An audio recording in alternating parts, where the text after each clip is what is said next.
Hello दोस्तों, welcome to समवार्ता।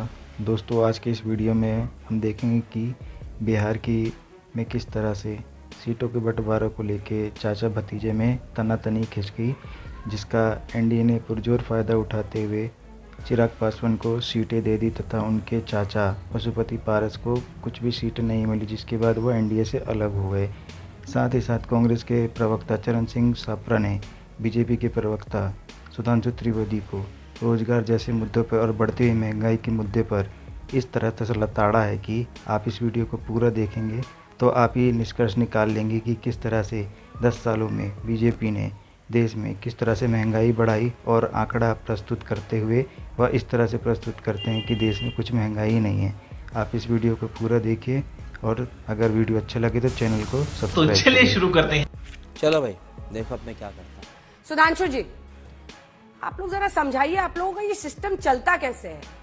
कहीं पर चाचा, कहीं भतीजा, अब मतलब पार्टियों को भी तोड़ रहे हैं, परिवारों में भी अलग अलग कर रहे हैं। कोई पसंद आ, कभी चाचा पसंद आ गए तो उनको इधर कर लिया, अब भतीजे अच्छे लग रहे हैं तो भतीजे को आपने इधर कर लिया, चाचा को एकदम आउट कर दिया। क्या मामला है? कम से कम एक बार बता तो देते कि हम नहीं रहना चाहते यार। इस बार तो आपने कुछ कहा भी नहीं।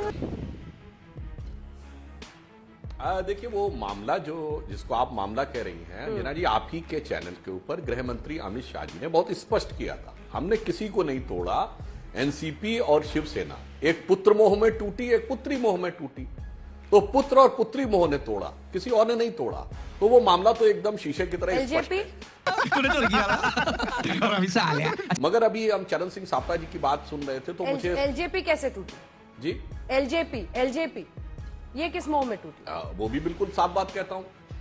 देखिए एलजेपी के अंदर एक पारिवारिक विषय था और हर चीज यथार्थ पे होती है कि संगठन का यथार्थ क्या था और जन सामान्य के बीच चुनाव का यथार्थ क्या था। हमने जो भी निर्णय लिया है वो जमीनी फीडबैक और कई राउंड ऑफ सर्वे और हमारी पार्टी का जो फीडबैक था उसके आधार के ऊपर नहीं लिया। तो मुझे अब देखिए सापरा साहब, सुप्रिया सुले, रोहित पवार, दो नाम जिन्होंने खुलकर न्योता दिया था राज ठाकरे को, इसके बावजूद वो उधर जा रहे हैं। और बिहार की आप यथास्थिति देख लीजिए ना, पशुपति पारस भी लास्ट तक वेट कर रहे, वो उम्मीद से थे कि शायद उनको 1-2 सीट मिल जाए तो वो भी इधर आए। सब ये मान रहे हैं कि विनिंग साइड इधर है और उधर रहने की कवायद में लगे हुए हैं। चाहे चिराग पासवान भी एक वक्त पर हो रहा था कि हो सकता है तेजस्वी यादव के बुलावे पर जाए, लेकिन बात जब लोकसभा चुनावों की आती है तो सारे एनडीए का हिस्सा बनने के लिए आतुर दिख रहे हैं। राज्य दर राज्य ये दिख रहा है, नीतीश बाबू ऐसे ही चले गए। कौन है ये लोग? कहां से आते हैं? देखिए, विनिंग साइड तो ये लोकतंत्र के अंदर जनता तय करती है, ये हम टीवी चैनल पर बैठ करके तय नहीं कर सकते हैं। जहां तक आपने ये सारे अभी डिस्कशन की बात है, मैं आपको बता दूं कि देश की जनता भी ये देख रही है। अगर पशुपति पारस वाला मामला है या जेजेपी वाला मामला है या किस तरह से इन्होंने एनसीपी के 2 फाड़ किए या फिर शिवसेना के 2 फाड़ किए। शिवसेना के एक विधायक ने तो सोशल मीडिया पर कह दिया था 50 खोखे सब कुछ होके खोखे सरकार, ये तो टैगलाइन बन गई थी महाराष्ट्र के अंदर। तो मैं कुल मिलाकर के ये कहना चाहता हूं कि बीजेपी की जो ये पॉलिसी है यूज एंड थ्रो की, ये टिश्यू पेपर के जैसे वापरते हैं, इस्तेमाल करते हैं और फिर फेंक देते हैं। ये देश की जनता भी देख रही है और छोटी पार्टियों को इसका एहसास भी हो रहा है। तो कहीं ना कहीं भारतीय जनता पार्टी का जो ये रूप है, इसका नुकसान भी बीजेपी को आने वाले चुनाव के अंदर होगा। ये सिर्फ ये ना सोचे कि ये आ रहे हैं वो आ रहे हैं, और बिल्कुल नरेंद्र मोदी जी का जो नारा है अब की बार 400 पार, ये इस तरह का नारा ये सिर्फ रेटोरिक बन करके रह जाएगा। धरातल पर ऐसी कोई बात नहीं है। धरातल पर तो जनता के मुद्दे हैं। धरातल पर तो महंगाई की मार्ग वाला मुद्दा है कि आज महंगाई क्यों बढ़ गई है। ये मुद्दा है कि क्या मोदी जी कहते हैं 400 पार, क्या आप जो डीजल पेट्रोल है वो 100 रुपए से नीचे करके 35 रुपए पे ला सकते हैं? जो आपका वादा था, डीजल क्या 35 रुपए हो सकता है? कर सकते हैं क्या? एलपीजी गैस जो है वो आप 1000 रुपए पर ले गए हो, उसे 450 पर ले आइए ना। कब लाएंगे? अगर नरेंद्र मोदी जी बड़ी बड़ी बातें, बड़े बड़े भाषण आजकल चल रहे हैं उनके शक्ति पर, तो उनकी शक्ति से पेट्रोल डीजल के भाव भी कम होने चाहिए, एलपीजी के भाव कम होने चाहिए, जीवन आवश्यक वस्तुओं के भाव कम होने चाहिए, आज जो देश के अंदर समस्या है, जो आर्थिक विषमता है, या जो किसानों के साथ इन्होंने वादे किए थे, आय दुगनी करने का वादा किया था, या फिर इन्होंने जो देश के नौजवानों के साथ वादा किया था, ये अग्निवीर क्यों लेकर के आए हैं? भाई अग्निवीर तो युवा चाहता ही नहीं है। तो ये तमाम सारे जो जनता के मुद्दे हैं, जनता के मुद्दों पर ये चर्चा नहीं करना चाहते, ध्यान भटकाना चाहते हैं, और ध्यान भटकाकर और अपने रेटोरिक्स और अपने भाषण और जुमले दे करके ये इस चुनाव को आगे ले जाना चाहते हैं। ठीक है, क्या बात है सर, क्या बात है सर, क्या बात, ये बात है। हम दूसरे को आगे रखते हैं, ईमानदारी से आगे रखते हैं, और आज तक भी आगे रखा हुआ है। इसलिए यह बात आपकी तथ्यों के आधार पर सही नहीं लगती। अब आपने मुद्दे की बात कही, तो मैं चरण सिंह सापरा जी से विनम्रता से पूछना चाहता हूं, इससे महंगाई की दर कितनी है? 5.09%। ये फंस गया सी, इस पार्टी की मीटिंग समझ के फंस गया। और आरबीआई का कहना है कि 5% से नीचे बहुत हेल्दी होती है ना, 5% के आसपास तक ले आए हैं। आज बेरोजगारी की दर क्या है? 3.1%। 2018 के बाद सबसे बेहतर स्थिति में, यानी कोविड के बाद हम बिल्कुल स्टेबल स्थिति में आ रहे हैं। विकास की दर क्या है? 7.2%, जो G7 और G20 कंट्रीज में सबसे ऊपर है। जो आपने यथार्थ कहा, तो मैं ये भी बताना चाहता हूं मान्यवर, इस समय कोविड भी झेला, रशिया यूक्रेन वॉर भी झेला, और उसके बावजूद समस्त G7 और G20 कंट्रीज में भारत सबसे बेहतर स्थिति में है। अबे साले, तभी मेरा माफ करना, गुस्से में इधर-उधर नहीं। चश्मा उतारने को कह रहे हैं सापरा साहब वो आपको। देखिए यही भारतीय जनता पार्टी का मोडस ऑपरेंडा यही रहता है कि उन्होंने आंकड़ों में उलझा देना है। उन्होंने चीन, अमेरिका, इटली वगैरह वगैरह तमाम सारे जो वो देश है जिनकी पर कैपिटा इनकम हमारे देश की पर कैपिटा इनकम से मैच ही नहीं हो सकती है, उनके उदाहरण देकर के ये बात करेंगे। ये बताइए कि आज हमारे देश के अंदर 82 करोड़ लोगों को मुफ्त राशन देने की बारी क्यों आई है? आज अगर हंगर इंडेक्स हम देखें तो 125 देशों में हम 117वें स्थान पर क्यों हैं?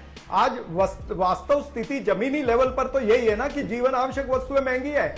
आटा, चावल, दाल, दूध, दही, सभी खाने की चीजों पर आपने जीएसटी लगा दिया।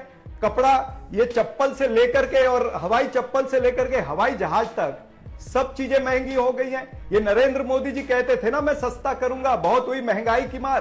तो ये जनता के मूल मुद्दे ये हैं। और जिस बेरोजगारी की दर आप बता रहे हैं, पूछिए उन युवाओं को जिनके पेपर लीक होते हैं, जिनके इम्तिहान नहीं हो रहे, या जिन्होंने इम्तिहान दिया और फिर वो खारिज हो जाते हैं, चाहे वो रेलवे के इम्तिहान हो या पुलिस भर्ती के इम्तिहान हो। ऐसी तमाम सारी चीजें धरातल पर हैं जिस पर भारतीय जनता पार्टी की नजर नहीं है। ये उद्योगपतियों की सरकार है। मैं मानता हूं उद्योगपतियों का आपने कॉर्पोरेट टैक्स 16 लाख करोड़ रुपया माफ किया, लेकिन अन्नदाता का आप माफ नहीं कर सकते। अन्नदाता का जो विषय हो उसके ऊपर आप ध्यान नहीं देंगे, लेकिन चंदादाता जो है, चंदादाता को आप प्रेफरेंस देंगे। चंदादाताओं के लिए आप इलेक्टोरल बॉन्ड से लेकर के तमाम सारी चीजें जो है उसके अंदर सहूलतें देंगे। जब जेटली जी ने ये लाया था 2017 के अंदर, तभी आरबीआई ने इस पर ऑब्जेक्शन उठाई थी और इलेक्शन कमीशन ने भी पत्र लिखा था कि ये उचित नहीं होगा, लेकिन इसको लाया गया। और किस तरह से इलेक्टोरल बॉन्ड के जरिए से चंदा दो धंधा लो, ये जो किस्सा चला है ये सारी जनता ने देखा है। और किस तरह से भारतीय जनता पार्टी और उनके जो एजेंसियां हैं, एसबीआई जो है, बैंक जो है, वो किस तरह से सारे डेटा को छुपाना चाहता था। ये तो सुप्रीम कोर्ट का भला हो जो सुप्रीम कोर्ट ने सारी चीजों को नजरअंदाज नहीं किया और इनको लताड़ा। कैसी लगी आगे स्वाद? और कहा एसबीआई को कि आपको गुरुवार तक 21 तारीख तक सारी चीजें आपको देनी है। तो ये तमाम सारी चीजें हैं, ये जनता के सामने उजागर हो चुका है कि आपका भ्रष्टाचार, आपके दौर में महंगाई, आपके दौर में बेरोजगारी, आपके दौर में आर्थिक विषमता, आपके दौर में किसानों का उत्पीड़न, महिलाओं का उत्पीड़न, जो सड़कों पर खिलाड़ी महिलाएं बैठी रही हैं, मणिपुर का क्या हाल हुआ है, ये तमाम सारे मुद्दे, ये छूटने वाले मुद्दे नहीं है। ये 2024 का चुनाव जो है ये मोदी वर्सेस मुद्दा होगा। एक तरफ आप मोदी प्रोजेक्शन करेंगे और विपक्ष जो है वो मुद्दे प्रोजेक्ट करेगा, जनता की आवाज। एक छोटा सा जवाब और आपसे सापरा साहब, ऐसे में आपको लगता है जब इतने गंभीर मुद्दे हैं तो ऐसे में हिंदू धर्म में एक शब्द होता है शक्ति, मेरी लड़ाई शक्ति से है, ये लूज बॉल साबित हुआ? क्योंकि आपको भी पता है कि बीजेपी ने कैसे इस मुद्दे को लपक लिया है और अब वो डीएमके के सनातन वाले हिंदू धर्म के अपमान के बाद इसे दूसरे सबसे बड़ा अपमान की तरह आगे अपनी रणनीति बना रहे हैं। छोटा सा जवाब। तो रुको जरा, सब्र करो, बोला धक्का बुक्की नहीं करने का, आराम से लेने का। हाँ, देखिए अंजना जी, भारतीय जनता पार्टी इसी तरह से कुछ कुछ चीजें, वो अंग्रेजी में कहते हैं ना क्लचिंग द स्ट्रॉ, इस तरह से मुद्दे पकड़ना चाहती है। लेकिन मैं वही कह रहा हूं कि जनता इन मुद्दों पर नहीं जाने वाली है। राहुल गांधी जी ने जो शक्ति की बात करी है ना, वो उन्होंने उस शक्ति की बात की है जिस शक्ति से इस देश का सर्वनाश हो रहा है, जिस वजह से महंगाई बढ़ रही है, जिस शक्ति की वजह से बेरोजगारी बढ़ रही है। शक्ति तो रावण में भी थी, कंस में भी थी शक्ति, लेकिन रावण को मारने के लिए प्रभु राम को आना पड़ा ना, और फिर कंस जी का सर्वनाश करने के लिए कृष्ण जी को आना पड़ा ना। शक्ति तो उनमें भी थी। तो ये शक्ति को जिस तरह से देखते हैं ये भुगतेंगे। हम जिस शक्ति की बात कर रहे हैं, हम तो जनता की शक्ति की बात कर रहे हैं। खत्म, bye bye, tata, goodbye, गया।